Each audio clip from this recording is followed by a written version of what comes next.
नमस्कार, prime debate में आपका स्वागत है और मैं हूं आपके साथ प्रिया तिवारी। ईरान और इजराइल के बीच छिड़ा महायुद्ध रुकने का नाम नहीं ले रहा। इसको लेकर मध्य पूर्व के देशों में काफी हलचल देखने को मिल रही है। युद्ध विराम के ऐलान के बाद भी ईरान के इजराइल के ऊपर हमले के बाद राष्ट्रपति डोनाल्ड ट्रंप के दावों की हवा निकलती हुई दिखाई दे रही है। सीजफायर के रहनुमाई करने वाले ट्रंप को एक बार फिर मुंह की खानी पड़ी। ट्रुथ सोशल मीडिया पर अमेरिकी राष्ट्रपति ने कहा कि सीजफायर अभी से लागू होता है और किसी को भी सीजफायर का उल्लंघन नहीं करना चाहिए। और इजराइल के बीच जंग रोकने के लिए सीजफायर की शुरुआत हुई नहीं कि इसके उल्लंघन की खबरें भी आने लगी हैं। एसोसिएटेड प्रेस की रिपोर्ट के मुताबिक इजराइल की सेना का यह कहना है कि उसने सीजफायर शुरू होने के कुछ घंटे बाद फिर ईरानी मिसाइल हमलों को डिटेक्ट किया है, जिससे पता चलता है कि स्थिति कितनी खतरनाक बनी हुई है। हालांकि ईरानी की सरकारी मीडिया के अनुसार ईरान के सशस्त्र बलों के जनरल स्टाफ ने पिछले कुछ घंटों में इजराइल की ओर कोई भी मिसाइल दागने के आरोप से इनकार किया। ईरान इजराइल के बीच पूरा युद्ध सिर्फ परमाणु संपन्न देश की चाहत में हो रहा है। 13 जून को सबसे पहले इजराइल ने ईरान के कई ठिकानों पर हमला किया था, जिसके बाद से ईरान ने उसका माकूल जवाब दिया। हालात तब बिगड़ गए थे जब इस पूरी जंग में सुपर पावर अमेरिका की एंट्री हो गई थी। अमेरिका ने ईरान के 3 परमाणु ठिकानों को निशाना बनाकर ईरान को गहरी चोट दी थी। तो फोर्डो एनरिचमेंट प्लांट बताना चाहेंगे कि नतांज के बाद ईरान का यह दूसरा बड़ा यूरेनियम था, जहां पर प्यूरिफिकेशन प्लांट 295 फीट यानी कि लगभग 90 मीटर गहराई में मौजूद। इसका कंट्रोल परमाणु ऊर्जा संगठन के पास हवाई हमले से आसानी से तबाह करना नामुमकिन है। तो इसका कंट्रोल परमाणु ऊर्जा संगठन के पास था। और आपको बताना चाहेंगे कि GBU 57 बंकर बस्टर बम और B2 स्टेल्थ विमान नुकसान पहुंचाने में भी सक्षम है। हवाई हमले की अगर बात करें तो उसको भी नष्ट किया गया है। इसके साथ अमेरिका ने नतांज प्लांट पर भी हमला किया है। तो नतांज एटॉमिक फैसिलिटी सेंटर की अगर बात करें तो अब ये भी जान लेते हैं कि आखिर नतांज प्लांट में क्या कुछ था। नतांज एटॉमिक फैसिलिटी सेंटर, और इसके चलते आपको बता दें कि 9 परमाणु बम बनाने जितना यूरेनियम मौजूद। इसी के साथ तेहरान से लगभग 250 किलोमीटर दक्षिण में मौजूद है। नतांज में एडवांस सेंट्रीफ्यूज लगे हुए हैं और इससे यूरेनियम 235 की सफाई होती है। इजराइल इसे सबसे बड़ा परमाणु खतरा बता चुका है।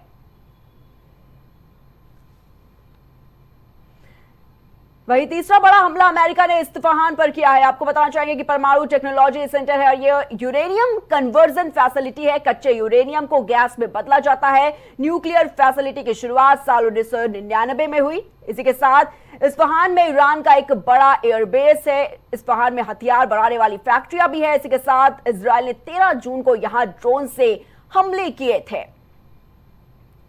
तो ईरान और इजराइल के बीच सीजफायर करवाकर ट्रंप अपनी डिप्लोमेसी की एक और जीत का दावा करता है। लेकिन देखने वाली बात लगातार ये बनी हुई है कि किस तरीके से डोनाल्ड ट्रंप का एक ट्वीट सामने आया सीजफायर को लेकर ईरान और इजराइल के बीच। लेकिन उसके बाद भी जो हमले हैं वो रुकने का नाम नहीं ले रहे और इसी को लेकर लगातार जो चर्चा है, जो तमाम तरह के सवाल हैं वो खड़े होते हुए भी नजर आते हैं। और ये भी एक सवाल बहुत ही तेजी से उठता हुआ नजर आ रहा है कि क्या ये युद्ध विराम जो है वो कुछ ही देर के लिए है या फिर इसके कोई और बड़े एक्शन जो है वो भी आने वाले समय में या कुछ ही घंटे में हो सकता है देखने को मिल जाए।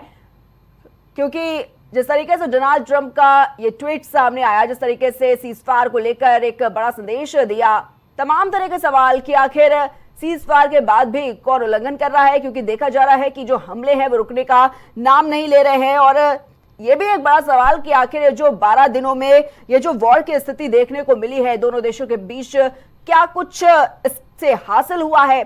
तो इसी के साथ आपको बताना चाहेंगे कि ट्रंप अपनी डिप्लोमेसी के एक और जीत का दावा करता हुआ इससे नजर आया। दुनिया के सामने एक और बड़ा संदेश देने की कोशिश यहां पर ट्रंप ने की। और ट्रंप भारत पाकिस्तान युद्ध के दौरान जगबंदी कराने का क्रेडिट बार बार लेते रहे और ईरान और इजराइल के बीच की लड़ाई रुकवाकर ट्रंप ने इसे अपनी कामयाबियों में शामिल करवा लिया। अमेरिका के लिए अगर बात करें, ईरान का परमाणु कार्यक्रम एक दीर्घकालिक खतरा भी रहा है। तो तमाम तरह की जो चीजें वो भी देखने को मिल रही है कि एक बड़ा फायदा कहीं ना कहीं सीजफायर को लेकर अमेरिका को भी मिलता हुआ नजर आ रहा है। लेकिन तमाम तरह के सवाल जिस तरीके से खड़े होते हुए नजर आ रहे हैं कि जब एक ट्वीट सामने आया अमेरिकी राष्ट्रपति का, उसके बाद जिस तरह के सवाल जो देखने को मिल रहे हैं कि आखिर ये 12 दिनों का जो वॉर की स्थिति देखने को मिली है, क्या कुछ जो परिणाम है वो हासिल हुए, किस तरीके से इसका फायदा जो है वो अमेरिका को मिलता हुआ नजर आया है, चाहे वो ईरान का जो परमाणु कार्यक्रम हो उससे एक बड़ा खतरा भी कहीं ना कहीं अमेरिका को था। और इसको लेकर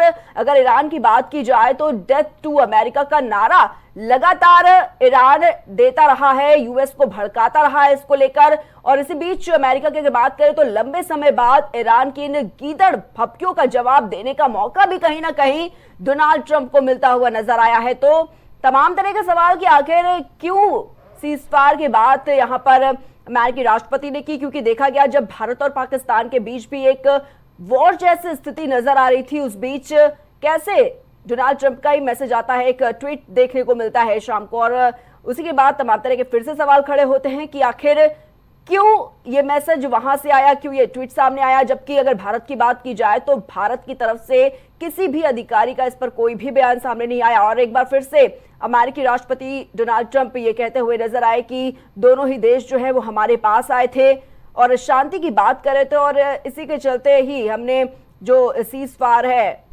इस पर सहमति जतवाई है दोनों देशों में। लेकिन इन सबके बीच अगर बात की जाए तो तमाम तरह के सवाल एक बार फिर से खड़े होते हुए नजर आ रहे हैं कि आखिर ये जो युद्ध विराम की बात की जा रही है ईरान और इजराइल को लेकर, क्या ये कुछ ही देर की बात है या फिर कोई बड़े एक्शंस आने वाले वक्त में फिर से देखने को मिल सकते हैं। साथ ही एक बड़ा सवाल यह भी कि क्या इन 12 दिनों की अगर बात करें तो युद्ध से क्या कुछ हासिल हुआ है इन दोनों देशों को। इसी के साथ ये युद्ध विराम जो जिसकी बात लगातार की जा रही है ये कब तक कायम रहेगा, ये भी एक बड़ा सवाल है। साथ ही सीजफायर से आखिर अमेरिका को क्या कुछ खुशी मिल रही है, क्या कुछ हासिल हो रहा है, ये भी एक बड़ा सवाल है।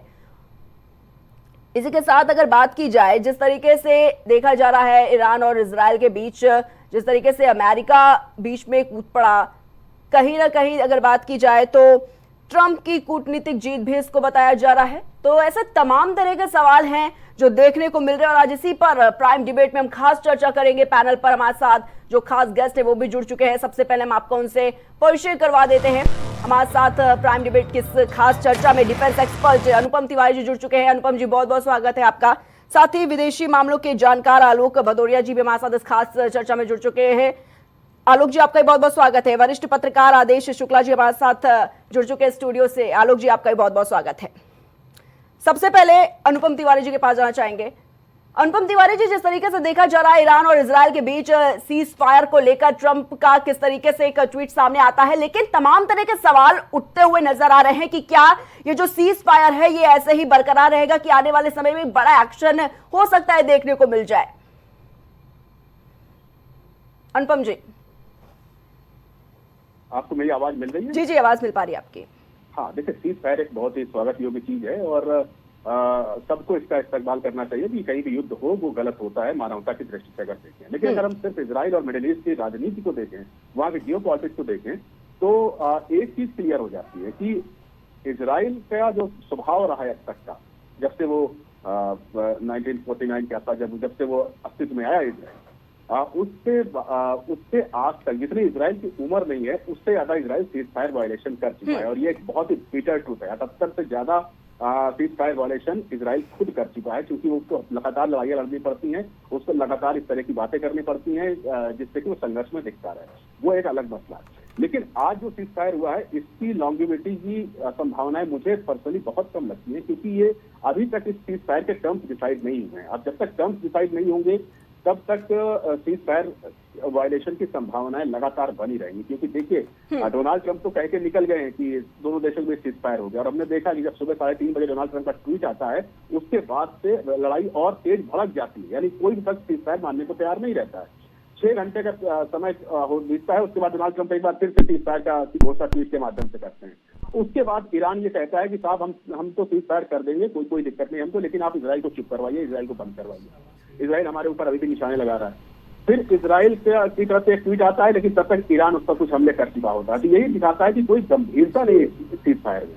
ये भारत और पाकिस्तान का विषय नहीं है कि भारत और पाकिस्तान ने आपकी सहमति से युद्ध को वहीं पर रोक दिया। दरअसल इजराइल और ईरान के बीच जो कठिनता है वो 70-72 सालों की है और उसका अचानक से खत्म हो पाना संभव नहीं है। जी ठीक है।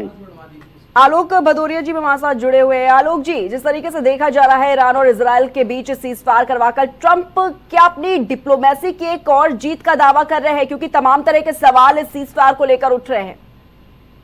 आलोक जी,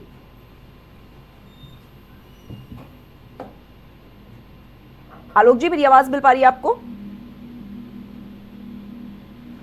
ठीक है, आलोक जी तक शायद आवाज नहीं पहुंच पा रही है। आदेश जी भी हमारे साथ जुड़े हुए हैं।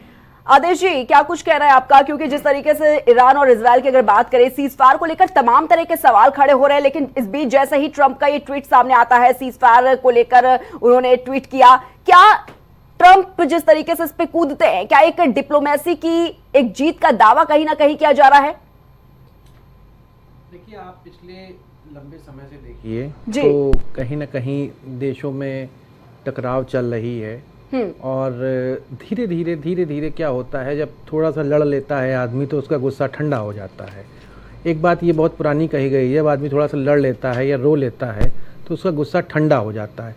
अब उसके बाद होता क्या है कि आपने देखा होगा कि पिछले 1-1.5 महीने पहले से क्या हो रहा था कि 1-1.5 महीने पहले हमारे भारत में दिक्कत हुई, भारत और पाकिस्तान की लड़ाई हुई, युद्ध दिया गया, कुछ लोगों ने उसको युद्ध कहा, सरकार ने उसको ऑपरेशन सिंदूर का नाम दिया, सरकार ने अपना ऑपरेशन सिंदूर उसको बनाया और उसको सफल बनाया। सफल बनाने के साथ साथ भारत ने अपनी डिप्लोमेसी रखी कि भाई उन्होंने क्या किया, कैसे किया, उसके बराबर वो वीडियो भी जारी करते रहे और पाकिस्तान को बार बार वो बताते भी रहे कि देखिए हम क्या हैं और हम क्या कर सकते हैं। 2 बातें निकल के आती हैं इसमें। फिर उसके बाद धीरे से जैसे ही ये युद्ध उधर से क्या कहते हैं ऑपरेशन सिंदूर ठंडा पड़ता है, उसके बाद इजराइल और ईरान में लड़ाई शुरू हो जाती है जी। और जिसको देखते देखते आज मुझे लगता है 10 से 12वां 15वां दिन हो रहा है। इन 15 दिन के बीच में अगर आपने नोटिस किया होगा तो जिसको हमारी पॉलिटिकल पार्टियां हैं, कांग्रेस है या और भी पॉलिटिकल पार्टियां हैं, वो जो ट्वीट आते थे डोनाल्ड ट्रंप के जो ट्वीट आते थे, डोनाल्ड ट्रंप के ट्वीट को वो लोग हवाला देते थे कि देखिए अब बोले, पहली बार बोले, दूसरी बार बोले, तीसरी बार बोले कि मैंने सीज फायर करवाया। तो आज भी तो बोल रहे हैं, आज भी तो वो सीज फायर की ही बात कर रहे हैं, कोई और बात तो कर नहीं रहे हैं। आप ये समझिए कि जो भारत चाहता है अगर उसी में सब लोग चलेंगे, क्योंकि भारत क्या चाहता है, अमन चाहता है, चैन चाहता है, भारत सबके साथ मिलजुल कर रहना चाहता है। हाँ, भारत की एक वो है कि तुम अगर हमें छेड़ोगे तो हम छोड़ेंगे नहीं। ये कई बार भी यहाँ के नेताओं ने और प्रधानमंत्री ने भी कहा। जैसे आपको याद होगा कि हमारे प्रधानमंत्री जब यहाँ आए थे, यूपी आए थे, तो उन्होंने साफ शब्दों में कह दिया था पाकिस्तान को कि देखिए अगर मौका पड़ा तो हम घुस कर भी मारेंगे। और कानपुर की रैली में उन्होंने कहा था, कानपुर की भाषा में उन्होंने कहा था कि हम हॉक देंगे। उनका एकदम क्लियर कट होता है। आप उसके बाद देखिए, आज तक प्रधानमंत्री का लेकर सीज फायर को लेकर कोई भी बयान नहीं है। सेना को जो कहना था सेना ने कह दिया, सेना ने अपना स्पष्ट कर दिया। सेना के बाद जो स्थितियां बन रही हैं और सेना के बयान को ही लेकर पॉलिटिकल पार्टियां भी, हमारे डेलीगेशन बाहर गए। डेलीगेशन बाहर जाने के साथ साथ उन लोगों ने भी वही कहा जो सेना कह रही थी। सीधी सी एक बात समझिए, युद्ध किसी चीज का वो नहीं है, युद्ध किसी चीज की वो नहीं है कि युद्ध से बहुत कुछ जीता जा सकता है। हो सकता है जीता जा सकता है, लेकिन कुछ बातें अगर बैठ के बात हो जाती हैं, आपसी बात हो जाती हैं। अब देखिए, एंड ऑफ द डे जो वो 15-16 बार ये बोले हैं भारत को लेकर कि हमने सीज फायर कराया, अब वो खुद बोल रहे हैं कि हमने सीज फायर कराया।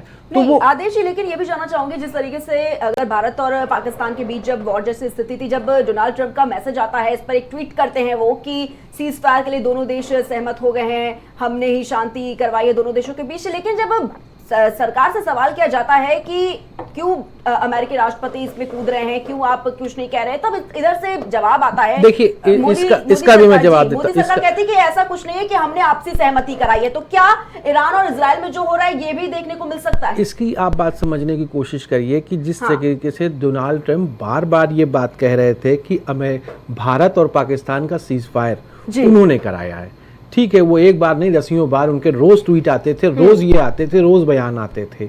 अभी जी समिट में जिस तरीके से कनाडा में हुआ, कनाडा में प्रधानमंत्री गए हमारे जी। और प्रधानमंत्री ने जिस तरीके से अपनी बात कही, जो उन्हें कहनी थी उन्होंने कही। देखिए, हो हल्ला करके कुछ नहीं होता है। और आप ये बात समझिए कि इंटरनली हालात अगर समझिए तो इंटरनली हालात में यूएस के भी अच्छे हालात नहीं चल रहे हैं, अमेरिका के कोई अच्छे हालात नहीं चल रहे हैं। आए दिन आप खबर खुद ही दिखाती रहती हैं। आप तो एक प्रतिष्ठित चैनल में एंकर भी हैं, आप दिन भर में अगर मुझे लगता है 100 खबरें पढ़ती होंगी तो उसमें ये बताती होंगी कि आज अमेरिका में वहां पर ऐसा हो गया, अमेरिका में वहां पर लोग नाराज हो रहे हैं, कहीं ट्रम्प का पुतला फूंक रहे हैं, कहीं ट्रम्प की कुछ कर रहे हैं। तो ये सब बातें ऐसा नहीं है कि होती नहीं है, ये सब हो रही हैं। और उनको मुझे लगता है कि वो डिप्लोमेसी ज्यादा करते हैं। और जिस तरीके से अब अच्छा, उनके घर में भी देखिए, उनके घर में भी कुछ नहीं अच्छा चल रहा है। आप सीधा सीधा देखिए, जब उनकी सरकार बनने वाली थी तो उनको ये हुआ कि भाई इस बार किसने किसने जिताया, बोले ट्रम्प को अगर जिताने वाला आदमी है तो एलन मस्क है। आज आप देखिए, जैसे ही उनकी सरकार की कैबिनेट आती है वो एलन मस्क को अपनी कैबिनेट में शामिल करते हैं। उसके बाद जो वहां पे डिसीजन होने होते हैं वो डिसीजन एलन मस्क के थ्रू के मन के नहीं होते। पहले एलन मस्क से कहते हैं आप काम करिए, जब वो काम करके दे देते हैं तो उसके बाद वो सारे डिसीजन उनके हटा देते हैं। तो उसका नतीजा क्या हुआ, आज एलन मस्क और ट्रम्प अलग हो गए हैं। आप समझिए, इसका मतलब है कि वहां की जो वो डिप्लोमेसी करना चाह रहे हैं वो उनके पुराने मित्र को ही नहीं समझ में आ रही है। आप बात समझने की कोशिश करिए। जब आप बार बार, और मुझे लगता है कि आज तक मैंने ऐसा, हम लोगों के साथ विदेश मंत्रालय के जानकार बैठे हुए हैं, आलोक भदौरिया जी, और मैं आलोक भदौरिया से पूछना चाहूंगा क्या, और अनुपम तिवारी जी से पूछना चाहूंगा कि आप ये बताइए कि जो एक लंबा पीरियड, जैसे आपने भी एक देखा है 10-15 साल का बैक का आपको याद रहता है, तो क्या कभी जो बाइडेन ने ऐसे शब्दों का प्रयोग किया? इससे पहले भी युद्ध चल रहा था, रूस और उन लोगों में चल रहा था, समझिए यूक्रेन में चल रहा था, तो कभी क्या उनने ऐसा कोई शब्दों का प्रयोग किया? इसके पहले जो बाइडेन के पहले ट्रम्प थे, ट्रम्प पहले ऐसी बातें नहीं करते थे। उसके पहले आप आइए तो बराक ओबामा थे। बराक ओबामा के समय में कुछ ना कुछ आपस में देश लड़ा करते थे। ऐसा नहीं कि हर समय शांति चलती रहती थी, कहीं कोई लड़ रहा है, कहीं कोई लड़ रहा है। तो जिस तरीके से, मैं तो विदेश मामलों के जानकार हैं, इनसे ये पूछना चाहूंगा, क्या कभी आप लोगों ने ऐसे हालात देखे हैं? मतलब जैसे एक बयान को 15-15, 16-16 बार दिया जा रहा है। एक जो अपने आप को बहुत ताकतवर कहते हैं, जो इतना अपने आप को कहते हैं कि नहीं हमारे बगैर कुछ नहीं हो सकता है, हम ही सर्वे सर्वा हैं। तो आप बताइए कि मैं तो आपसे जानना चाहता हूं, क्या हो सकता है मेरी उम्र कम हो, आप लोग की ठीक है आदेश जी, ठीक है, आलोक जी से इसका जवाब ले लेते हैं। आलोक जी, क्या जवाब देंगे इसका? देखिए, आपने जो सवाल उठाया बहुत सही है, लेकिन उसके साथ में कुछ हमको संदर्भ देखने पड़ेगा जी। आप उस दौर की बातें कर रहे हैं जिसमें वो स्टेट्समैन हुआ करते थे, तो अब वो स्टेट्समैन और एक पॉलिटिशियन का जो ये फर्क है, इस फर्क को आपको समझना पड़ेगा। वक्त बदल चुका है, दौर बदल चुका है, तो अब इन बातों का बहुत ज्यादा मतलब नहीं रह गया। नंबर 1। नंबर 2, आपने जहां तक वो ट्रम्प साहब की बात की, या जैसे अभी आपने ओबामा की बात कर दी कि ओबामा को बहुत ही क्लीन चिट देकर आप निकल गए, मुझे नहीं लगता कि इतने क्लीन चिट के वो हकदार हैं, क्योंकि सीरिया का जो नहीं, मैं क्लीन चिट की बात नहीं, मेरा सवाल समझने की कोशिश करिए। मैं क्लीन चिट की बात नहीं कह रहा हूं। मैं जिस तरीके से ट्रम्प के बार बार एक देश को लेकर, भारत और पाकिस्तान को लेकर बयान आ रहे हैं, क्या उससे पहले इन जितने भी राष्ट्रपति रहे हैं, जो बाहर, जो यूएस के रहे हैं, जो अमेरिका के रहे हैं, क्या उनके ऐसे कभी बयान आते थे? नहीं आते थे ना। मेरा सवाल ये है, खाली बात किसको क्लीन चिट हो गई, किसको क्या है, मुझे उससे मतलब नहीं है। मैं सिर्फ एक, मैं समझ गया। हाँ, मेरा सवाल ये है थोड़ा सा। आपका सवाल बिल्कुल सही है, और जो मैं जो जवाब दे रहा था उसी दिशा में दे रहा था, क्योंकि अगर बराक ओबामा की भी आपने बात करी है, तो मैं ट्रम्प आने से पहले बराक ओबामा पे भी जाना चाहूंगा।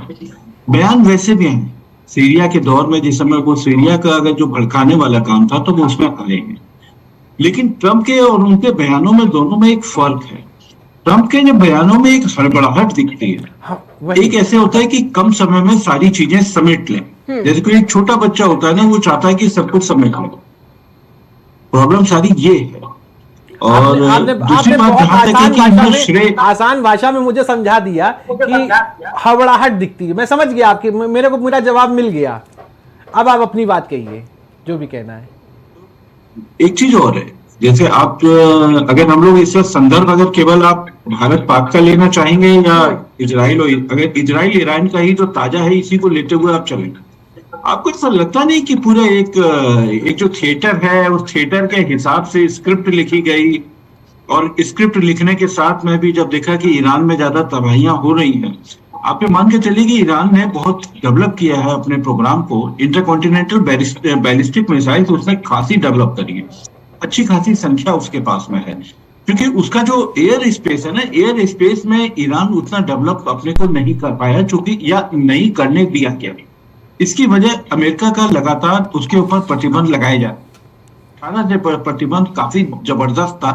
जिस समय वो 3.67% यूरेनियम के एनरिचमेंट की बात थी, उसके बाद अमेरिका ही पीछे हट गया। उसके बाद जो इंटरनेशनल एटॉमिक एनर्जी एजेंसी है, उसने भी बहुत ज्यादा उसने उस समय रोल नहीं किया। अभी जो ये हमला हुआ है, 9 तारीख का जो हमला हुआ है, तो 8 तारीख को उसकी रिपोर्ट आई है, उसने ये दिया है कि एनपीटी का वायलेशन हुआ है। अब सवाल यह है कि एनपीटी का वायलेशन हुआ है तो क्या आप मतलब फाइटर प्लेन लेके जुट जाएंगे क्या? 2 परमाणु शक्ति, मतलब इजराइल अभी घोषित तौर पे परमाणु शक्ति नहीं है, लेकिन माना जाता है कि उसके पास भी परमाणु बम है। तो क्या एक घोषित परमाणु एक अघोषित परमाणु शक्ति दे, क्या आप दूसरे देश पर हमला कर देंगे? आपको किसने ये अधिकार दिए? सवाल तो ये है पहला।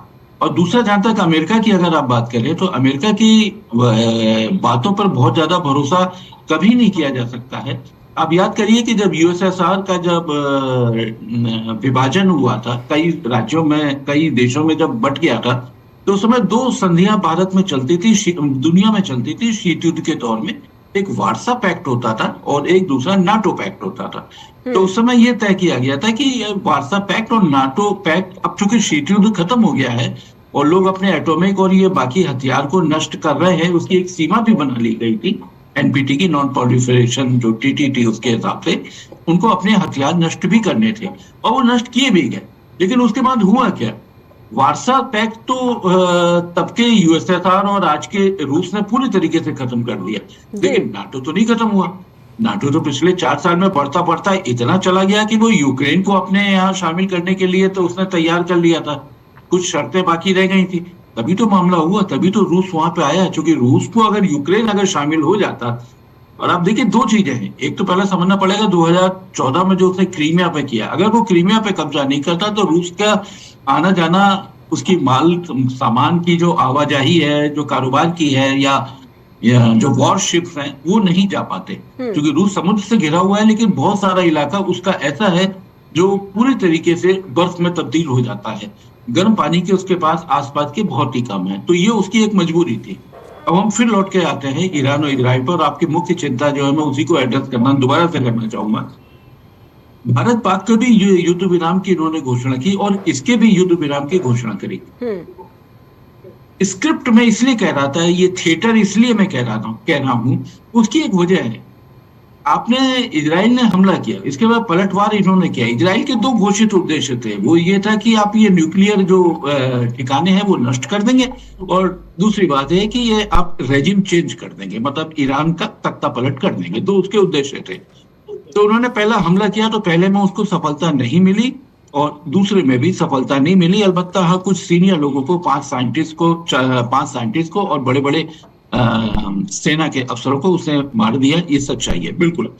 तो इसी के नतीजे में जब अमेरिका में ज्यूइश लॉबी बहुत मजबूत है, इतनी मजबूत है ज्यूइश लॉबी कि उसी के दबाव में ट्रंप को करना पड़ा। ट्रंप ने एक सर्जिकल स्ट्राइक टाइप का मामला किया, और इसमें आप कहना चाहिए कि ट्रंप की अमेरिका की कोई इज्जत बढ़ी नहीं है।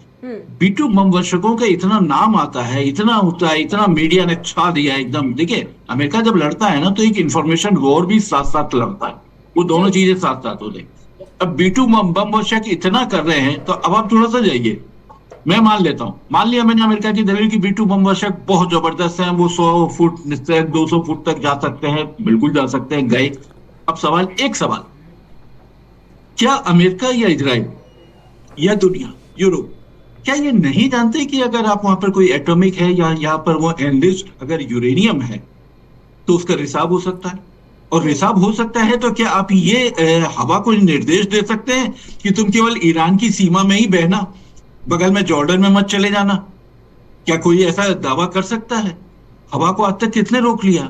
और रेडियो एक्टिव का अगर आप याद करें तो पूरी दुनिया में अभी 2 ही हुए हैं। अभी हाल फिलहाल एक फुकुशिमा का हुआ है, जापान का था, और दूसरा हुआ था रशिया का, जो आज का यूक्रेन है, वहां हुआ था चेरनोबिल। चेरनोबिल में बॉयलर फट गया था, यहाँ भी बॉयलर का था, पानी के इश्यू था, वहां भी दूसरा इशू था, वहां बॉयलर फट गया था, टेम्परेचर कंट्रोल नहीं हो पाया था।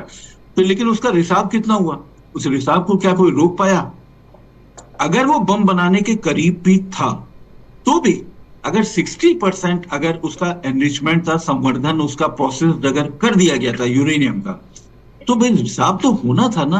तो ऐसी स्थिति में आपको लगता नहीं कि ये सब ये थिएटर है, सब स्क्रिप्टेड है? अमेरिका इतने बड़े बड़े जहाज और 17,000 के मतलब टन या जाने कितने कितने, अब भी मुझे अभी एग्जैक्ट वजन नहीं याद है, बहुत भारी भरकम उसने सब वो गिरा दिए, बम गिरा दिए, और उसने न्यूक्लियर प्लांट पे गिरा दिए, सब गिरा दिए। तो क्या उसको पता नहीं था कि यूरेनियम वहां पे है या नहीं है? तो सब कुछ आपको लगता नहीं है। उधर वो देखिए ईरान में, ईरान फिर उसका बदला लेता है, कहाँ करता है? कतर में एयरबेस पे करता है। नहीं, ईरान के अगर आप थोड़ा सा भौगोलिक संरचना समझे, मैं अब आधे मिनट में बात खत्म करता हूँ। ईरान का अगर आप भौगोलिक स्थिति देखें तो ईरान के कम से कम 8 देश उसके करीब है, जिसमें संयुक्त अरब अमीरात है, और वो है आपका कतर है, जॉर्डन है, इराक है। ये सारे देशों का आप ये मानकर चलिए सब जगह अमेरिका के वहां पर सैन्य अड्डे बने हुए हैं। इन 8 जगह 8 देशों में जो ईरान के इर्द गिर्द है, वहां पर इनके सैन्य अड्डे बने हुए हैं। अब सैन्य अड्डे पे हमला करते हैं, बड़ी आश्चर्य की बात है, वहां पर कोई जानमाल नहीं है, नुकसान की कोई ऐसी भयानक तस्वीर नहीं है। और तो छोड़िए, आप जहां पर आप ये फोर्डो की बात करते हैं, वहां भी नुकसान की कोई ऐसी बात नहीं आ रही है, कहीं से एटॉमिक कोई रेडियो एक्टिव या कहीं कोई रिसाव की बात नहीं आ रही है। तो भाई क्या है? क्या ये दुनिया को भरमाने के लिए है? क्या कुछ एक अपनी जो वार लॉबी है, जो युद्ध लॉबी है, क्या उसको समझाने के लिए था? ये भी हमको समझना पड़ेगा। हथियार लॉबी का खेल है ये पूरे तरीके से, और ये रिसोर्सेस का खेल है। मुझे तो कई बार ये भी लगता है कि आपने बार बार ये स्टेट ऑफ हॉर्मुज का आपने नाम सुना होगा। हॉर्मुज की जो खाड़ी है, जो अरब सागर और इन दोनों को फारस की खाड़ी को जोड़ती है, यहाँ से चीन को बहुत ज्यादा तेल मिलता है। बात सही है, चीन को तेल मिलता है, लेकिन क्या चीन के पास और कोई विकल्प नहीं है? चीन तो रशिया से ले सकता है। फिर एक ही फर्क है, रशिया के तेल में आपको प्रोसेसिंग में खर्च ज्यादा आता है, ईरान के तेल में उतने प्रोसेसिंग में खर्च नहीं आता है। ये एक जमीन आसमान का फर्क है। अमेरिका का भी आप तेल लेते हैं तो वहां भी प्रोसेसिंग में ज्यादा खर्च आता है, ईरान का क्वालिटी वाइज अच्छा है।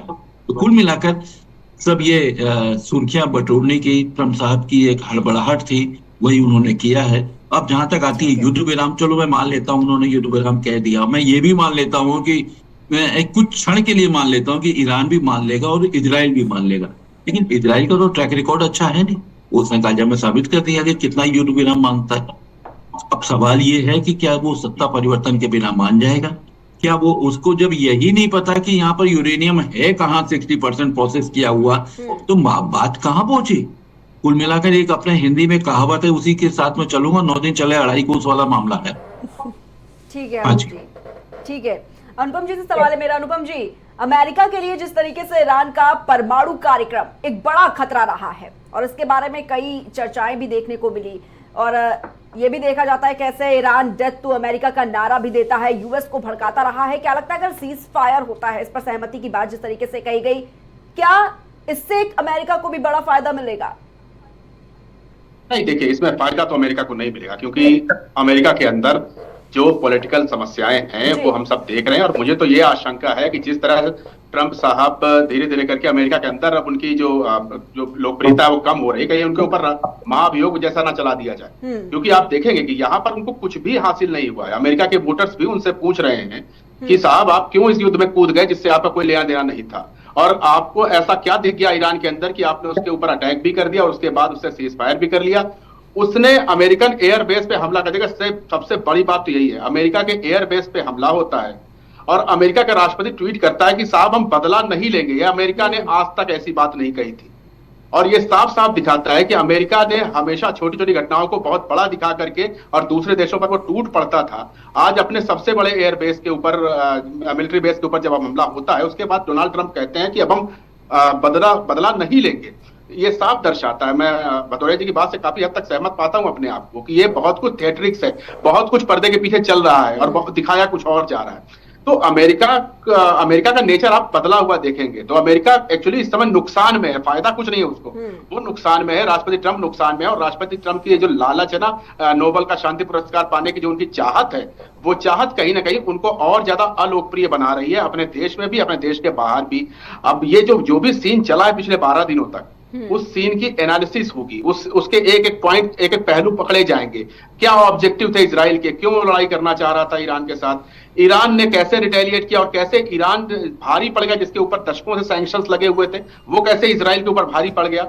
तो ये सब चीजें टटोली जाएंगी। और अमेरिका का ये चीज, जिसके 40,000 सैनिक मिडिल ईस्ट और उसके आसपास के इलाकों में हमेशा रहते हैं, अमेरिका अपने एक बेस को तबाह होता हुआ देखता है और उसके बाद कहता है कि हम रिटेलिएट भी नहीं करेंगे। और उसके 2 दिन पहले वो वहां पर अपने सबसे खतरनाक बॉम्बर्स को लेकर के, सबसे बड़े बड़े बॉम्ब्स को लेकर के कूद जाता है ईरान के अंदर, और उसके बाद वो न्यूक्लियर फैसिलिटीज को ओवररन करने की बात करता है। तो बहुत सारे सवाल हैं, इसमें फायदा किसी को नहीं हो रहा। हाँ, अगर हम तीनों पक्षों में देखें तो फायदा काफी हद तक ईरान का इसमें होगा, क्योंकि ईरान की मिडिल ईस्ट के अंदर एक साख बनेगी, ईरान की वो पहचान मिलेगी वहां पर कि वो अमेरिका जैसी महाशक्ति से नहीं डरा, वो उस इजराइल से नहीं डरा जिसने तमाम मुस्लिम देशों की नाक में दम करके रखा है, जो एक वहां इजराइल की जो पहचान मिडिल ईस्ट के अंदर है। तो ईरान वहां पर आप देखेंगे कि अपने पीछे कुछ देशों को लामबंद करता हुआ दिखाई दे सकता है, और ये अभी आगे चल के होगा। रही बात इजराइल की, तो सबसे ज्यादा नुकसान यहाँ पर इजराइल का हुआ है, उनके अंदर डिवेस्टेशंस बहुत ज्यादा है। और आप ये देखेंगे कि नुकसान के साथ साथ बेंजामिन नेतान्याहू, जो कि अगले साल चुनाव में जाने वाले हैं, शायद वो अब चुनाव हार भी सकते हैं और उनके ऊपर तमाम तरह के केसेस भी चल सकते हैं, ऐसी भी सूचनाएं आ रही हैं। तो एक बहुत ही एक उलझी हुई पटकथा है मिडिल ईस्ट की, और उसको आप उसकी परतें जितना खोलेंगे आपको कुछ नई परतें दिखाई दे जाएंगी। तो इसके ऊपर अभी एनालिसिस चलने दीजिए, इस सीज फायर को थोड़ा दिन देखते हैं, इसको समय देते हैं। अगर सीज फायर जारी रह जाता है तो मैं पूरी तरह से मान लूंगा कि भदौरिया जी की बात में दम है, और ये कुछ नहीं था, सिर्फ और सिर्फ एक नाटक था। और अगर ये नाटक था तो भारत और पाकिस्तान का जो अभी स्कर्मिश हुआ था, उसमें कौन सा खेल खेला गया है, फिर इसको भी पता किया जाएगा। क्योंकि ऐसा हो ही नहीं सकता कि भारत जैसा संप्रभु राष्ट्र एक अमेरिकी राष्ट्रपति के घोषणा के आधार पर सीज फायर स्वीकार कर ले, और वही अमेरिकी राष्ट्रपति जब ईरान को सीज फायर करने के लिए बोलता है, इजराइल को बोलता है, तो उसके बाद वो मिसाइलें और तेज चलाते हैं, लेकिन भारत नहीं चलाता है। तो अभी बहुत सारी चीजें खुलनी बाकी हैं, धीरे धीरे करके सामने आएंगी सब कुछ। जी बिल्कुल अनुपम जी।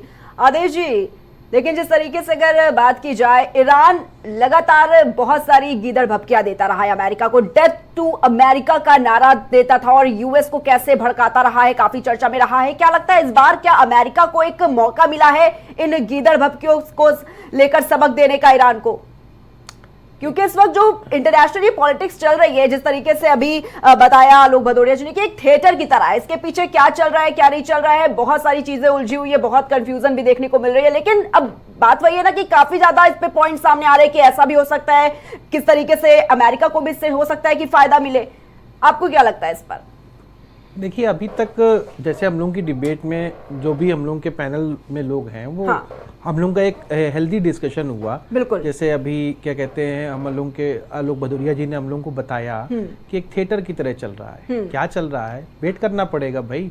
ये रोज रोज क्या कह देते हैं, ये कभी ये कहते हैं, कभी ट्रम्प साहब ये कहते हैं, हड़बड़ाहट है उनको अपनी एक उसमें। आलोक अनुपम तिवारी जी ने भी बताया कि जिस तरीके से चल रहा है उस पर अभी वेट एंड वॉच की स्थिति करनी है। वेट एंड वॉच, उन्होंने जो शब्द यूज किया वो ऐसे नहीं यूज किया। उसका कारण ये है कि रोज रोज नए नए परिक्षेप बदल रहे हैं, और इनके बदलते चीजों को देखने के लिए हम लोग को वेट एंड वॉच करना ही पड़ेगा भाई। इसमें जिस तरीके से भारत और पाकिस्तान की बात आई, और फिर उसके बाद सीज फायर हुआ, फिर उसके बाद ईरान और क्या कहते हैं इजराइल का सीज फायर हुआ। ऐसे कैसे हुआ जा रहा है भाई, सब कुछ कैसे हुआ जा रहा है? मतलब हो भी कुछ नहीं रहा है और हुआ भी जा रहा है। और साहब हम ताकत भी बनना चाहते हैं, हम बड़ी ताकत भी बनना चाहते हैं। तो इसमें जो भी एक वो एक खिचड़ी बन रही है, ये खिचड़ी कब तक बन के आएगी ठीक से, और इसका कहाँ कहाँ कितना कितना प्रभाव पड़ेगा, ये एक विषय है। जैसे अभी ये भी है कि जो है अगले साल चुनाव होने वाले हैं, क्या कहते हैं इजराइल के, है ना, तो वहां पर क्या स्थिति होगी भाई? ऐसे लोगों को युद्ध की स्थिति में उतार दिया और ऐसे लोगों को, ऐसा नहीं कि वहां पे भी बहुत अच्छी स्थिति होगी भाई, युद्ध तो कोई चाहता ही नहीं है। बिल्कुल, युद्ध कोई चाहता नहीं है। जैसे हमारे भारत और पाकिस्तान के बीच में भी सिंदूर वाला हुआ, ऑपरेशन सिंदूर, तो अगर वो घटना नहीं हुई होती तो मुझे लगता है पहलगाम वाली, तो मुझे लगता है इसकी कोई ज़रूरत ही नहीं थी। जैसा चल रहा था वैसा चलता रहता। हाँ, ये है थोड़ा सा पाकिस्तान भी एक्सपोज हो गया, अच्छे से एक्सपोज हो गया। अब यहाँ पर ईरान और क्या कहते हैं इजराइल और अमेरिका क्या करना चाह रहे हैं आपस में, कैसे करना चाह रहे हैं, ये तो विषय अपना एक बड़ा है ही है। बिल्कुल बिल्कुल आदेश जी। आलोक जी, जिस तरीके से देखा जाता है कि पहले जब इंडिया और पाकिस्तान के बीच वॉर जैसी स्थिति थी तब भी कहीं ना कहीं ट्रंप का ये ट्वीट सामने आया सीज फायर को लेकर, और अब एक बार फिर से जब ईरान और इजराइल के बीच देखा जा रहा है तब भी उनका ट्वीट सामने आया। क्या लगता है अमेरिका को आखिर कितनी तरह से क्या फायदे मिल रहे हैं? क्योंकि इस वक्त जो डिस्कशन का पॉइंट है, देखिए तमाम तरह के सवाल अभी भी बने हुए, आपने जिस तरीके से बताया ये एक थिएटर की तरह, इसके पीछे बहुत सी चीजें हो सकता है चल रही है, लेकिन उसके बावजूद भी ये सवाल उठ रहे हैं कि अमेरिका आखिर इतना क्यों पीछे पड़ा हुआ है, क्या किस तरीके से इसको फायदा हो सकता है मिल रहा है? देखिए, मैंने जैसा पहले भी कहा था कि अमेरिका में सबसे बड़ा जो असर कोई अगर पक्का छोड़ता है तो वो है आर्म्स लॉबी। और दुनिया में तमाम जगह युद्ध शुरू करवाने में या युद्ध के ऐसे हालात पैदा करने में अमेरिका का बड़ा विचित्र ट्रैक रिकॉर्ड है। और उसको अच्छा तो मैं नहीं कहना चाहूंगा, लेकिन उसका हाँ ट्रैक रिकॉर्ड ऐसा है कि वो तमाम जगह उसने ऐसे हालात पैदा कर दिए। तो आर्म्स लॉबी है, आर्म्स लॉबी इतनी बड़ी है, आप ये इसका अंदाजा लगाइए। देखिए, मेरा मानना है कि अमेरिका पूरी तरीके से कारोबारी है, 100% कारोबारी।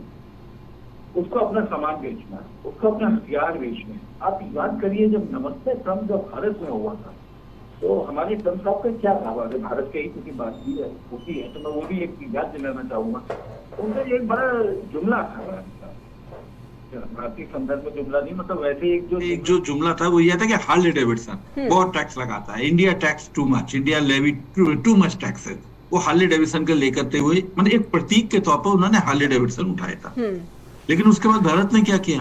भारत ने अगर हम लोग चीजों पर अगर ध्यान दें तो अब उसके ट्रंप वाले कार्यकाल के बाद में बाइडेन साहब आए, तो बाइडेन साहब का आप देखिए कि क्या हुआ।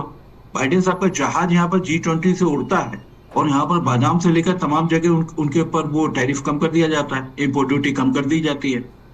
ये सिलसिला यहाँ नहीं रुकता। आप याद करिए कि पिछले कार्यकाल में भी ट्रंप साहब के चुने जाने से पहले भी जो बाइडेन वाले कार्यकाल में भी आप याद करिए कि आपके जो इलेक्ट्रॉनिक को लेकर टेस्ला से लेकर तमाम चीजों पर बड़ी छूट दे दी गई। आपको एक सैटेलाइट का जो कम्युनिकेशन होता है जिसमें हम सब लोग बात कर रहे हैं, इसी के जो एक्सपर्ट तो स्टारलिंक है ना पूरी दुनिया का, उसको कितनी सुविधाएं दे दी गई और क्या अभूतपूर्व समझौते हो रहे हैं। वो एयरटेल से भी कर रहा है और उसके राइवल रिलायंस से भी कर रहा है। तो ये कुल मिलाकर ये कारोबार की दुनिया है और वो कारोबार है। वो कतर में भी जाते हैं, वहां से लेके आते हैं, सऊदी अरब से भी आते हैं। सऊदी अरब भी वो $2 अरब की कह देता है कि मैं खरीदारी कर लूंगा और बहुत जल्दी खरीदारी कर लूंगा, अमेरिका में निवेश के लिए तैयार हो जाते हैं। तो कुल मिलाकर अमेरिका कारोबार करने में लगा है। आप बोइंग खरीद लो, नहीं हुआ तो आप F-35 जिसको एलन मस्क ने कवाड़ा कह दिया है, चाहे भारत उसको खरीद ले। तो कुल मिलाकर वो अपना सामान बेचने निकला है और इसके लिए अगर कुछ करना पड़े तो वो पीछे नहीं हटता है। जी जी आलोक जी। अनुपम जी, लेकिन जब ये युद्ध जैसी स्थिति थी, आपसे सवाल है मेरा, जब ये युद्ध जैसी स्थिति देखा गया कि तेल की कीमतों में उछाल देखने को मिला, ऐसे में एक सवाल ये भी कहीं ना कहीं चर्चा में बना हुआ है कि इससे जो अमेरिका की अर्थव्यवस्था थी कहीं ना कहीं डामाडोल होती हुई नजर आई। तो जब फायदे की बात आती है, अमेरिका को कैसे फायदा होगा अगर सीज फायर होता है, अगर ये युद्ध पूरी तरीके से रुक जाता है, तो एक पॉइंट ये भी सामने निकल कर आया है। आप कितना सहमत है इससे? छोड़ रहे हैं और बल्कि दो एंगल छोड़ रहे हैं। देखिए, एक चीज हमको समझनी पड़ेगी। हाँ। आज तक अमेरिका ने जितने भी जंग लड़े, चाहे वो मिडिल ईस्ट में इराक के खिलाफ जंग हो, चाहे अफगानिस्तान की जंग हो, अभी जो हाल फिलहाल जंग लड़ी है, या फिर सीरिया की जंगें हों, हर जगह पर अमेरिका के साथ नेटो एलाइज पूरी तत्परता से दिखे हैं। आज आप बता दीजिए कि इस जंग में अमेरिका जब हमले कर रहा था तो नेटो के जहाज कहाँ थे या नेटो के एयरक्राफ्ट कैरियर कहाँ थे? एक भी नहीं था। तो इस चीज को हमें गौर करना पड़ेगा। कहीं नेटो को अलग करते करते अमेरिका ही तो नहीं अलग थलग पड़ गया है, तो इससे तो अमेरिका को नुकसान हुआ है। दूसरी चीज, ये जो आप तेल की जब बात करते हैं, जब तेल की इकोनॉमिक बात हम करते हैं, सबने देखा कि 2 दिन पहले ईरान के विदेश मंत्री अगराची रूस में थे, राष्ट्रपति पुतिन से बातें कर रहे थे। उनको वहां से एक इनपुट मिलता है और अगले दिन अमेरिका ने जब बॉम्बिंग करी थी उसके बाद ईरान की संसद में प्रस्ताव पास होता है और ईरान की संसद कह देती है कि हम हॉर्मुज को बंद कर देंगे, हॉर्मुज खाड़ी को बंद कर देंगे, जहां से एक अच्छा खासा तेल का व्यापार होता है। तो देखिए, सिर्फ प्रस्ताव पास हुआ और अमेरिका कहता है कि साहब आप सीज फायर कर लीजिए, प्लीज सीज फायर कर दीजिए। डोनाल्ड ट्रंप के ट्वीट में प्लीज शब्द भी लिखा हुआ है। यही वही डोनाल्ड ट्रंप है जो छाती ठोक कर कहता है कि भारत पाकिस्तान के बीच में हमने सीज फायर करा दिया। हर जगह बोलता है, मना करने के बाद ही बोलता है। लेकिन ईरान और इजराइल की जब सीज फायर की बात होती है तो वहां पर ट्वीट में प्लीज लिखता है, आप जाके चेक कर लीजिए। तो इसी से पता चलता है कि आलोक जी जो कह रहे थे ना कि ये व्यापारी है और व्यापार के इतिहास पे ही सब कुछ देखता है, उसको जहां फायदा होता है वहां पे निवेश करता है। इसी कतर में जहां पर आज उसके एयरबेस नष्ट हुए हैं, वहां पर वही कुछ दिनों पहले वो $200 बिलियन की डील करके एआई के ऊपर डील करके बैठा हुआ। तो इसको सब कुछ एक बिजनेस के प्रोस्पेक्टिव में चाहिए और साथ ही साथ भाई साहब को नोबेल का शांति पुरस्कार भी चाहिए। तो सब कुछ इनको चाहिए, बाकी सब दुनिया अपना ढिढोरा बजाती रहे, बाकी सब लोग मरते रहे, कपते रहे, इनको कोई लेना देना नहीं है। तो दुनिया इस चीज को जितना जल्दी समझ जाए उतना बेहतर होगा। और जैसा आप बार बार कह रहे हैं कि क्या फायदा होगा, तो इसमें लॉन्ग टर्म में अमेरिका को नुकसान ही होगा। और अमेरिका जो आपने बाइडेन से जो प्रोसेस शुरू कर दिया था अमेरिका ने, कि अब अमेरिका अपने पतन की ओर अग्रसर हो चुका है। आप ये मानिए, जो अमेरिका कभी ये मान रहा था कि वो मिडिल ईस्ट को जीतने के बाद, मिडिल ईस्ट को अपने प्रभाव में लेने के बाद अगला टारगेट उसका चीन होगा, आज वो चीन के पिछलक्कू पाकिस्तान को दाने डाल रहा। जी अनुपम जी, ठीक है। आदेश जी, जिस तरीके से ये 12 दिन जो इजराइल में को लेकर जो युद्ध देखने को मिला, इन 12 दिनों के युद्ध में एक बड़ा सवाल यह भी कि आखिर इसका रिजल्ट क्या रहा है। इजराइल और ईरान के बीच तो युद्ध जैसी स्थिति थी, वॉर जैसी स्थिति थी, आखिर इसका रिजल्ट क्या रहा है? और अगर समझने की अगर बात आ जाए, कौन सी बड़ी बातें इन दौरान देखने को मिली? देखिए, 12 दिनों की जो आप बात कह रही हैं, 12 दिनों में अभी तक तो कोई ऐसा रिजल्ट तो सामने दिख नहीं रहा है। अगर 12 दिनों की आप बात करिए तो बस ये हो रहा था कि ये हो रहा है, क्यों हो रहा है, कैसे हो रहा है, इसका कोई नतीजा नहीं निकल के आ रहा था। इसीलिए देखिए, आप भारत को देखिए, भारत की तरफ से इन 12 दिनों पर एक भी बयान कहीं से नहीं आया, ना किसी ने दिया कि अमेरिका क्या कर रहा है, इजराइल क्या कर रहा है, ईरान क्या कर रहा है। हालांकि भारत के भाई दोनों से संबंध ठीक हैं, इजराइल से भी ठीक है, ईरान से भी ठीक है। इजराइल से उन्हें अलग फायदा है और क्या कहते हैं, ईरान से उनको अलग फायदा है। ईरान ने जो अभी हम लोग चर्चा कर रहे थे कि वहाँ का जो तेल है, वो तेल जब हम कच्चा तेल लेते हैं तो उसको रिफाइन करने में बहुत कम कीमत आ रही है। इसीलिए ईरान से भी फायदा है और इजराइल से भी फायदा है। तो जब इसीलिए आप देखिए, भारत ने अभी तक कोई भी डिप्लोमेसी का कोई भी एक भी शब्द नहीं बोला है। अब जिस तरीके से ये लोग लड़ रहे हैं, अभी हम लोग चर्चा कर रहे थे डोनाल्ड ट्रंप की। डोनाल्ड ट्रंप का जिस तरीके से 15 दिनों में, 20 दिनों में बयान पे बयान, रोज बयान देना और उसके बाद फिर अपनी ही तरफ से लिखना कि सीज फायर। आप बात समझिए। तो अभी तक जो हम इसका एक भारत में अपने परिप्रेक्ष्य में ये भी देखेंगे कि अभी तक जो पॉलिटिकल पार्टियां भारत के प्रधानमंत्री को बार बार कह रही थी, सवाल पूछ रही थी ना कि साहब वो कांग्रेस को देख लीजिए, जैसे कांग्रेस बार बार सवाल कर रही थी कि साहब देखिए ट्रम्प तो 10वीं बार बोल दिए, 12वीं बार बोल दिए, प्रधानमंत्री क्यों नहीं बोल रहे, प्रधानमंत्री क्यों नहीं बोल रहे। तो इसका इम्पैक्ट ये भी पड़ेगा कि जैसे सीज फायर, देखिए सीज फायर की स्थिति उन्होंने भी कर ली और हमारे यहाँ कह रहे हैं कि सीज फायर कराया। भारत ने कोई जवाब नहीं दिया इस पे। भारत ने जो जवाब देना था वो सेना ने दे दिया है और वही सेना का जवाब जो है डेलीगेशन ने जाके पूरे विश्व में दिया है।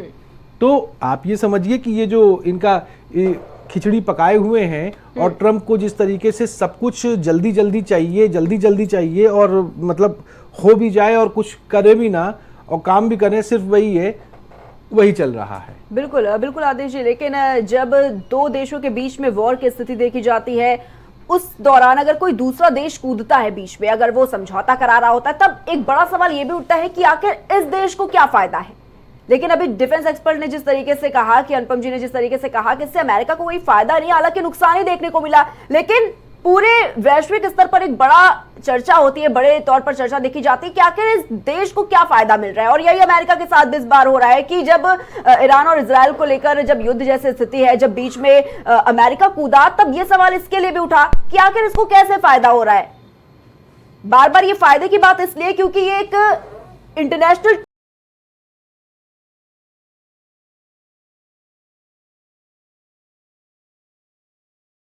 टॉपिक बन चुका है। हालांकि अभी ये बात क्लियर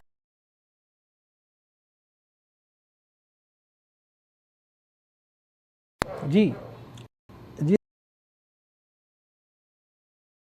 इस तरीके से देखिए, आप चर्चा कर रहे हैं, उसमें सीधी सीधी बात यही समझ में आ रही है कि इसमें फायदा और नुकसान की अगर बात की जाए तो फायदा मुझे तो लगता है कि सिर्फ अमेरिका की जो है, सिर्फ उनकी एक तरीके से हंसी हो रही है।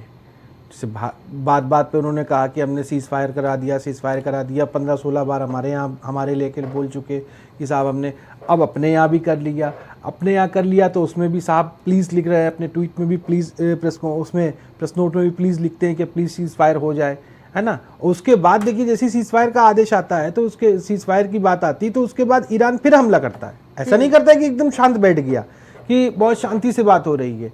तो इसमें हम लोग ये जानना चाहेंगे, जो हम लोग के साथ रक्षा विशेषज्ञ जी हम लोग के साथ हैं, भदौरिया जी हैं, वो कि अमेरिका कितना फायदे में है और कितना नुकसान में है, या ईरान सबसे ज्यादा फायदे में है, या इसको डिफरेंशिएट करना काफी जरूरी हो जाता है कभी कभी, क्योंकि ये जो पूरा टॉपिक चल रहा है इसमें अगर बात इजराइल की ही क्यों ना हो, ईरान की क्यों ना हो, और अगर अमेरिका ही क्यों ना हो, नुकसान तो देखिए नुकसान की बात करिए तो नुकसान तो कहीं ना कहीं इजराइल को अच्छा खासा हुआ है, इसमें कोई दो राय नहीं है कि नुकसान हुआ है। जिस तरीके से भारत और क्या कहते हैं पाकिस्तान की बात करिए तो भारत को तो अभी तक मुझे लगता है कि ऐसा कोई नुकसान नहीं हुआ, भारत ने उनको नुकसान किया है। तो जिस तरीके से हम लोग अपना देश है, हम लोग का अपना एक से भाई भारत को आप जानते ही हैं, भारत हमेशा से प्यार मोहब्बत का देश है, और भारत में हमेशा प्यार मोहब्बत की बात सिखाता है, आगे यही सिखाता रहेगा, क्योंकि भारतीय इसीलिए ही मशहूर हैं कि वो उनके लिए एक सबको कहते नहीं, सब लोग स्थिति में रहो, प्यार से रहो, अच्छे से रहो, यही बात है जी। इसी का जवाब ले लेते हैं आलोक जी से। आलोक जी, अगर तीनों देशों की अगर बात हो रही है फायदे और नुकसान को लेकर, आपका क्या जवाब रहेगा इस पर?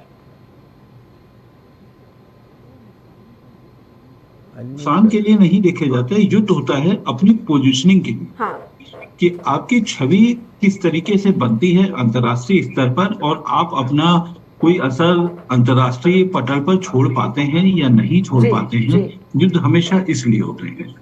इसमें ये इसलिए नहीं होता है कि आपको ये थोड़ा सा फायदा मिला है या थोड़ा सा नुकसान हुआ है, इसको प्लस माइनस की मतलब खांचे में डालकर नहीं देखा जा सकता। अब सवाल है एक चीज है, जैसे आप युद्ध की एक बात कर रही थी, आपने बहुत ही अच्छा कहा। मैं एक करेक्शन करना चाहूंगा, मैंने जो बिलियन बोल दिया था, बिलियन नहीं वो ट्रिलियन का मामला था, जो मैंने 2 ट्रिलियन की वाली बात की थी मिडिल ईस्ट के और अमेरिका के व्यापार के बीच में, पहला। और दूसरा एक आपको ये है कि अगर युद्ध है तो आपको ये समझना पड़ेगा, तेल की राजनीति आपको समझनी पड़ेगी। तेल की राजनीति बढ़ी, $3 पर बैरल बढ़ा, $5 पर बैरल बढ़ा, उम्मीद की जा रही थी कि ये $100 पर बैरल पार कर जाएगा, लेकिन पार तो नहीं किया। तो क्या है, ये कारोबारी तो है। तेल की अगर राजनीति समझेंगे तो आपको निश्चित तौर पर ये मान करके चलेंगे कि अगर तेल के दाम घटते हैं या बढ़ते हैं तो आप ये मान करके चलिए कि अंतर्राष्ट्रीय मतलब किसी भी देश पे और दुनिया की किसी भी अर्थव्यवस्था पर जबरदस्त असर पड़ रहा है। तो एक सवाल उठता है, तेल के दामों को देखते हुए क्या उनको भी अंदाजा था कि ये बस ये कुछ दिनों का ये मामला है, 1 हफ्ते का, 12 दिन का, और ये सांकेतिक है। ये अपने अपने देशों में, मतलब ईरान को अपने देशों में अपने लॉबी को संतुष्ट करना था कि इजराइल ने नुकसान कर दिया, अमेरिका ने फोड़ा बम, तो चलो हम भी कतर में उसके बेस पर हमला कर लेते हैं। बिल्कुल। और जहां तक इजराइल की बात है तो ये नेतन्याहू की स्थितियां अच्छी नहीं रही है। इतने लंबे समय तक, लगभग 2 साल के करीब होने जा रहा है, वो अपने सारे बंधुकों को नहीं छुड़ा पाया है, जबकि गाजा को तबाह कर दिया है। तो नेतन्याहू भी वहां पर किसी न किसी मतलब अपनी एक राजनीतिक तौर पर वो थोड़े कमजोर हुए हैं। तो ऐसी स्थिति में मुझे लग रहा है कि वो भी अपनी सत्ता के लिए उन्होंने भी अपना एक असर दिखाने की कोशिश करी कि चलो ईरान पे करते हैं, मतलब चलो ईरान पे करते हैं, एक खेल सा हो गया है कि सब लोग अपनी अपनी असंतुष्ट लॉबी को संतुष्ट करने की दिशा में आगे बढ़ गए हैं। नफा नुकसान का तो नहीं है। हाँ, इजराइल छोटा देश है, आप ये मान करके चलिए कि जिस बड़े पैमाने पर आईसीबीएम वहां पे ईरान के पास में है, तो उसे उसका नुकसान तो होना था और इजराइल का हुआ है। अब अगर कुछ ज्यादा नुकसान हो जाता, जैसे आईफा है, आईफा की बातें बार बार हो रही हैं। आईफा एक बहुत महत्वपूर्ण कड़ी है। आप याद करिए कि जब G20 देशों की G20 की जब बैठक हो रही थी दिल्ली में, तो आईमैक के ऊपर चर्चा हो रही थी। तो आईमैक एक ऐसा था कि वो मुंबई से लेते हुए, जॉर्डन से होते हुए, चाबहार से होते हुए उसको आईफा तक जाना था और वहां पे उसको यूरोप की कनेक्टिविटी मिल जाती है। बहुत बड़ा एक ये जलमार्ग था जिसमें से जल भी था और थल भी था। जॉर्डन में वैसे भी चलना था, तो उस तरीके का था। तो आईफा अगर वो बंदरगाह हो गया तो ये एक बहुत बड़े प्रोजेक्ट को, आईमैक को एक धक्का लगा है। और आईमैक का ये इसका जो बीआरआई के जवाब में अमेरिका ने इसको धीरे से पुशअप किया था ये। तो ये लड़ाई बहुत बड़ी है, दूसरे तरीके से फैली हुई है। उनका बीआरआई है और उनका आईमैक था। आईमैक इस समय ध्वस्त हो गया, अब आईमैक की कोई बात नहीं है। अब सवाल है कि बीआरआई कितना बढ़ता है और चाबहार पे कब्जा किसका होता है। भारत का चाबहार पे बहुत दिनों से काम कर रहा था, लेकिन भारत की जब आखिरी जब बिड आ रही है तो उसमें चीन उसमें हावी हो गया है।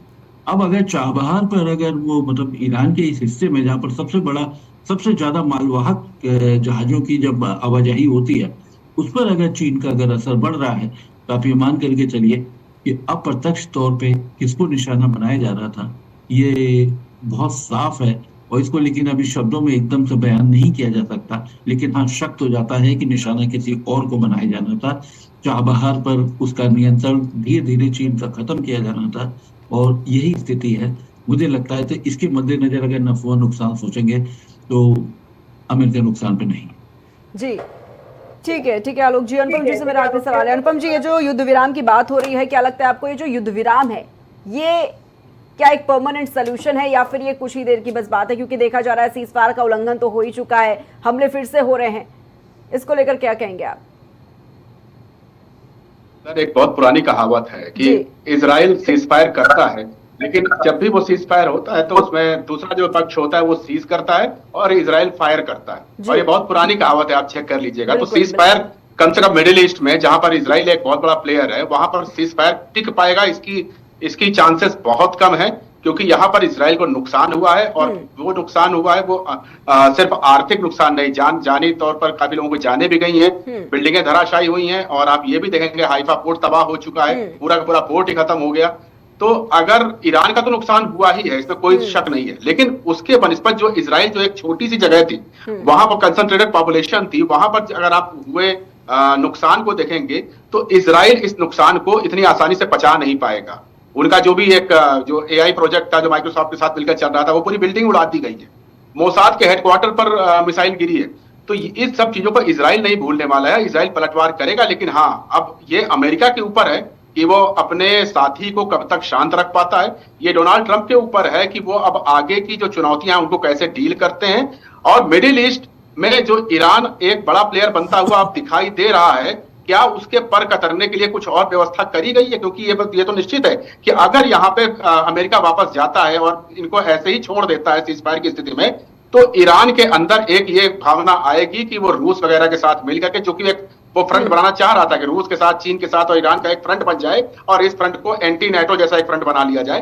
तो अगर उस तरह की चीजें जमीन पर आती हैं तो ये दुनिया की शांति के लिए बहुत खतरनाक होने वाला है। तो इसीलिए यहाँ पर जरूरत है कि कुछ जिम्मेदार राष्ट्र, कुछ जिम्मेदार लोकतांत्रिक राष्ट्र, चाहे वो यूरोपियन हो, चाहे भारत हो, चाहे ऑस्ट्रेलिया हो, या इस तरह के देश सामने आए और कम से कम ये सारे वॉरिंग पक्ष जो हैं इनके साथ बातचीत के प्रोसेस शुरू करें। अभी आदेश ये सब बता रहे थे कि भारत का यहाँ पर कोई भी जवाब नहीं आया, भारत ने कुछ भी सवाल नहीं किया। तो ये भारत की एक जिम्मेदारी बनती है कि अभी भले ना किया हो, लेकिन आगे चल के वो बातचीत करे और इस शांति को प्रोलॉन्ग करने की कोशिश करे, तभी वहां पे स्थितियां सामान्य रहेंगी। अदरवाइज आप ये मानिए कि बहुत छोटी सी सीज फायर है और इसके बाद आप एक बड़ा विनाश भी देख सकती है। जी अनुपम जी, लेकिन ये जो ईरान का परमाणु मिशन है, इस पर भी अगर बात कर ली जाए, अगर देखा जा रहा है ईरान के परमाणु मिशन को लेकर कि क्या ये वाकई में थम जाएगा, क्योंकि इसको लेकर भी तमाम तरह के सवाल खड़े हो रहे हैं।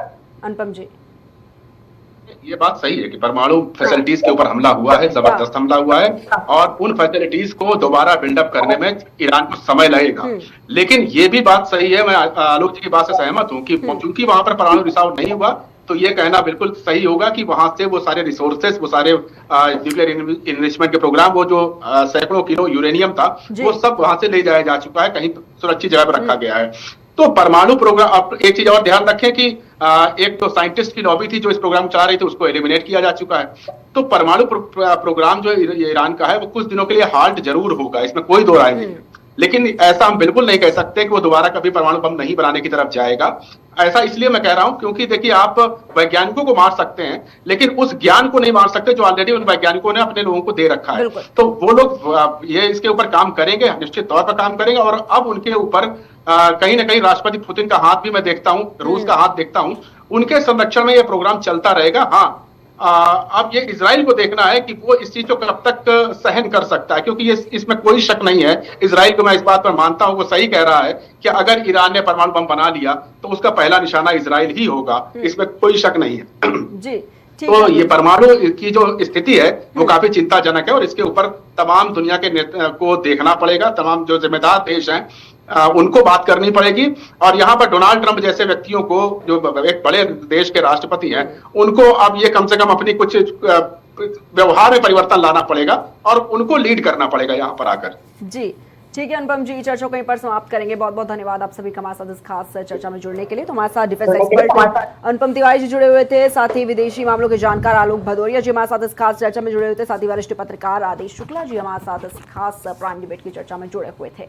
तो अगर बात की जाए ईरान और इजरायल के बीच जो महायुद्ध छिड़ा हुआ है वो रुकने का नाम नहीं ले रहा है। और आपको बता दें, किसी को लेकर अगर मध्य पूर्व के देशों में काफी जो हलचलें हैं वो भी देखने को मिल रही हैं। और युद्ध विराम के ऐलान के बाद भी ईरान के इजराइल के ऊपर हमले के बाद राष्ट्रपति डोनाल्ड ट्रंप के दावों की हवा निकलती हुई भी दिखाई दे रही है। और तमाम तरह के सवाल जिस तरीके से उठते नजर आए कि कैसे अमेरिका को इससे फायदा मिल रहा है, कैसे बाकी देशों से इससे फायदा मिल रहा है, कैसे नुकसान झेलने को मिल रहे हैं दोनों देशों के बीच की अगर बात की जाए, तो आज प्राइम डिबेट में इसी में खास चर्चा हुई। और फिलहाल के लिए बस इतना ही, हम फिर हाजिर होंगे एक नए मुद्दे के साथ। तब तक के लिए आप देखते रहिए प्राइम टीवी।